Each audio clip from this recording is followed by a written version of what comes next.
Hey everybody, it's Sunday, which means that I finished the two most recent episodes of Love Next Door. These two episodes were kind of the full explanation of everything that's happened that there's been speculation on in the whole show, or partially answered but not fully explained. So I'll just go down the list of what they finally confirmed and explained. For one, we already kind of knew that she was ill, that she had cancer before and was diagnosed with it and had surgery, and that was the whole secret she kept from her family and her friends and everyone. And then the other thing was the fact that we didn't know why she called off her engagement. And the show framed it to look like it was because her fiance cheated on her. Well, that's not actually what happened. It was a misunderstanding. What she had seen was she was trying to get a hold of her fiance because at this point I believe she was in remission, or she'd already had the surgery, but she was depressed. She was just really going through it. Life was really tough for her, and it was tough for both of them. But she was trying to get a hold of him, wasn't responding. He was at this company party, this big party thing, whatever, and she saw him facing a girl, and it looked like he was kissing her. And so she grabbed his arm, and he wasn't kissing her. He had a contact lens on his finger that I don't know, and this is the part where I was still okay, this was weird, why did he do this? So I don't know if he took it out, if it was for him or if it was for the girl. It was still weird. I was why are you that close to a girl? I know you didn't cheat on your fiance, but whatever. I still thought the situation was strange, but it was a misunderstanding. He didn't cheat on her. He was actually a very good boyfriend, fiance, whatever. And kind of what's ended up being revealed is you realize that they were kind of both at fault for situations, and honestly, they had one of the most mature, once they re-met up in Korea, when he popped back into her life after she had left the US, they had one of the most healthiest breakups, closure moments that I've seen in a show. He really wasn't a bad person. He was just annoying because he was just presumably a cheater who was trying to get back together with her, and it was so weird, but then you find out that actually that's not even what happened, so it doesn't even end up mattering, and he actually was a good person, but I still didn't really like him because I was you're so annoying. And to me it was you're so annoying in an already super annoying plot, so I'm just I can't take another character. I can't deal with you. I'm sorry, sir.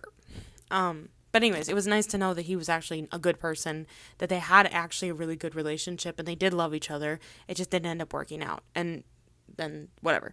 And the end of episode 10 was he went back to the US, and she cried and whatever, because they'd had conversations, and it was very healthy closure, but she cried. But I was I don't think it's crazy that she did, because she loved him for one, and she was going to marry him. And then also he was there for her when she was going through the whole cancer thing, so it's not crazy that she'd be a little bit sad when he left, but it's not in the way of oh my gosh, I still love him, oh my gosh, I want to be with him, because even before we knew everything that happened, she was I still love him, but I don't want to get back together with him. So she'd already kind of closed that chapter of her life. Anyways, back ouch, a couple episodes ago.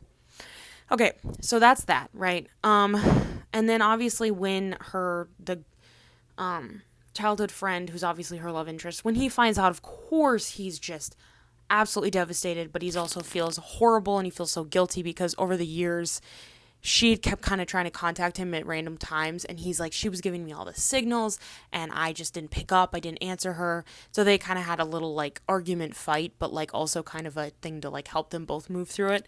And they kind of moved through both of their emotions with everything in a rather healthy way, except for the fact that they shoved down their feelings for way too much of the show, her especially, but that's okay because that's part of her character, whatever. It's whatever.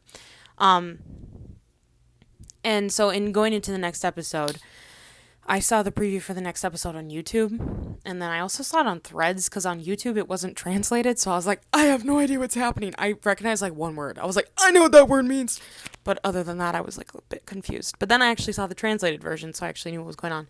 And the next episode, it kind of looks like they're on their way to maybe dating. Here's the thing. A lot of people were complaining about the fact they're I want it to be their dating era. I was girl, she was still working through her feelings for her ex.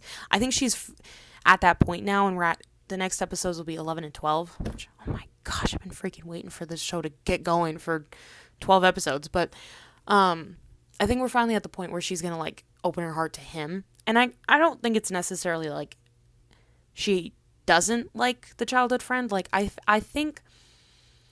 genuinely think that there's a part of her that does like him and is, like, ready to, like, explore that.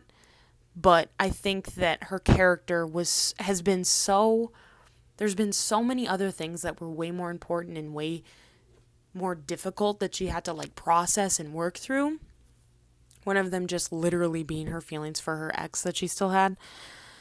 So I think now that he's gone and she's had closure and whatever, she's going to start to, like, actually like the childhood friend, or just like him more, because he already, like, he already, like, likes her. Like, he's already at that point. I will say there have been conversations between the two characters at times from both ends where both characters said things where I was like, that's crappy. Why would you say that? Like, there was this one scene where she, like, in, like, the recent episodes, she so brutally rejected him. It was like, oh, ooh, like, it was, like, painful. And then in the most recent episode, in, like, episode 10, because I think she did that, like, 8 or 9, I think. I can't remember quite what episode it was.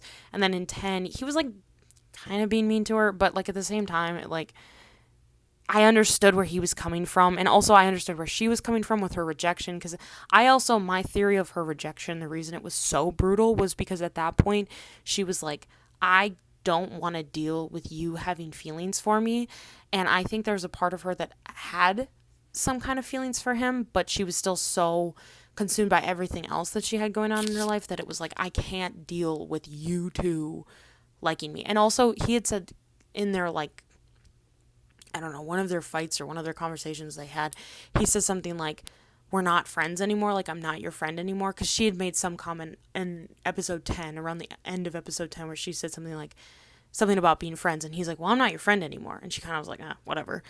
And it was kind of weird, because I was like, wait, so what? But I'm thinking that here was my theory about when he said that, because I know that obviously they're going to start to, like, be together soon, like, within the next couple of episodes and whatnot. So obviously he still, like, likes her. I think his point is probably along the lines of some kind of, like, I don't want to be your friend.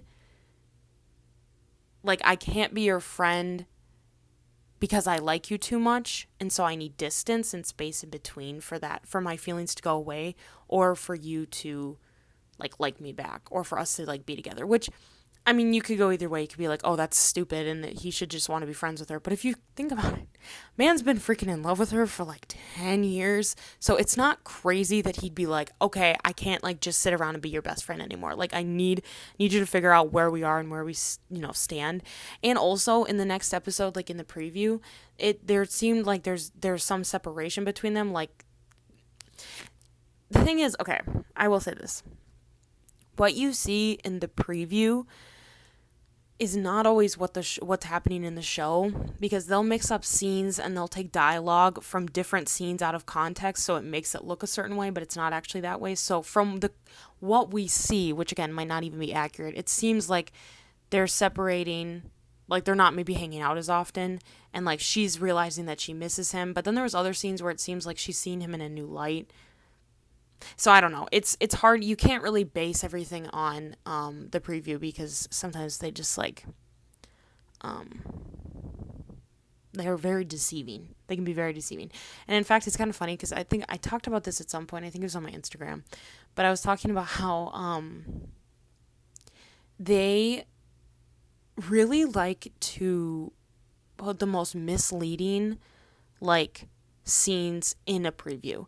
And sometimes, this is the craziest part to me, they don't show up in the show, or they don't show up in the show for, like, 4 episodes, and then you're like, oh, that scene that I saw in preview episode 12 didn't even pop in until episode 15, and it's like, why? I don't know. And there was a show I was watching specifically, I remember I was so annoyed because every preview had, like, 1 to 2 scenes that weren't in the show. And I was like, why? You're just putting this in the preview to be deceiving. So I don't know if it was, like, a cut scene or something. I don't know what happened. Sorry, my nose is so, oh my gosh, it's so itchy. I don't know why. I don't know what is going on. Anyways, So yeah, that's kind of all I have to say for episode 9 and 10. The parents had some conversations, but frankly, I skipped them because I did not care. But I think they kind of redeemed themselves a little bit because they both were kind of sucked. Her brother is not a big enough character to really need a redemption arc because he just isn't in the show enough. Oh, sorry, you probably heard that swallow. That probably sounded really awful. Anyways, so much breath. Yeah. Oh, and the second lead couple did kiss. It was very cute. Except it was very one-sided because she kissed him, but he was like very shocked. And to be fair, sometimes in dramas when one person kisses another person and the other person doesn't like reciprocate it at all and they're just like standing there, I hate it. It actually made sense in this context because they were having a very emotional conversation, and it just also was like out of the blue because like because they obviously both are starting to like each other, so it's not like it wasn't consensual. It was just more like they're both so like shy around each other and weird around each other that like it, and they're also just both like not admitting that they like each other, whatever. It wasn't weird. I feel like a way I worded that made it sound like she was like taking advantage of him. It wasn't. It just was funny because it was like very out of nowhere or whatever. Yeah, but they're really cute.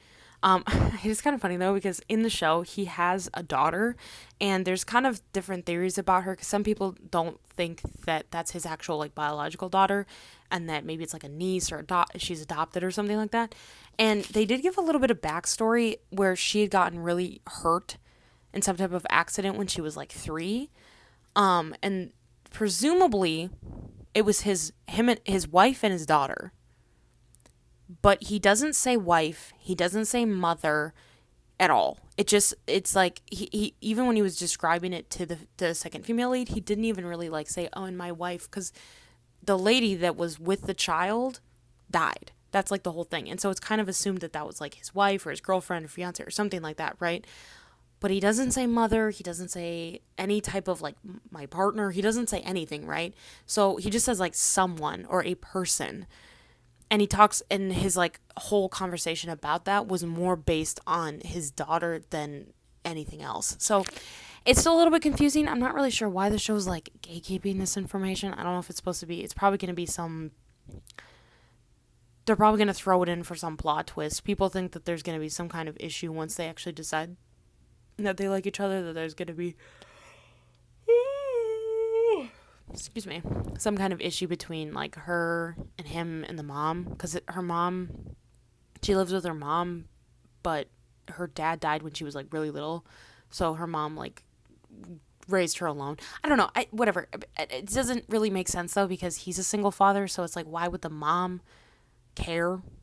Like wouldn't she be more sympathetic to him to be like, unless it's going to be one of those stupid, like, oh, raising you was so hard and I don't want you to marry someone. It'll be harder, which also doesn't make, never mind. That theory doesn't even make sense, so I'm not even going to go delve into that because it literally is illogical. But knowing this show, it will probably do something stupid like that because they really the writers really like stupid plot lines. But other than that, the show's fine. I mean, it's fine. I think I'd be lying if I said it's amazing. I think that the acting's really good, and I think that the characters are all like interesting together. But I think overall the show kind of sucks because it's just really sad and like really frustrating. Almost every episode, there's just a scene of like, oh my gosh, it's so frustrating or so dumb or so sad or something like that. And it's just hard to not feel a little bit depressed.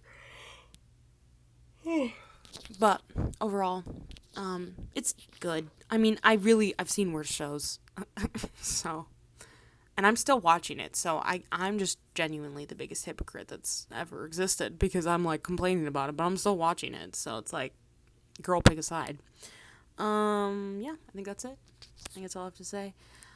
I don't know if I'll make another video next week to talk about it because if it ends up being like happy, I'm probably not going to talk about it because I won't be upset to need to like rant about it, but we'll see. Knowing this show, it'll probably be stupid, but okay, that's it. Bye-bye.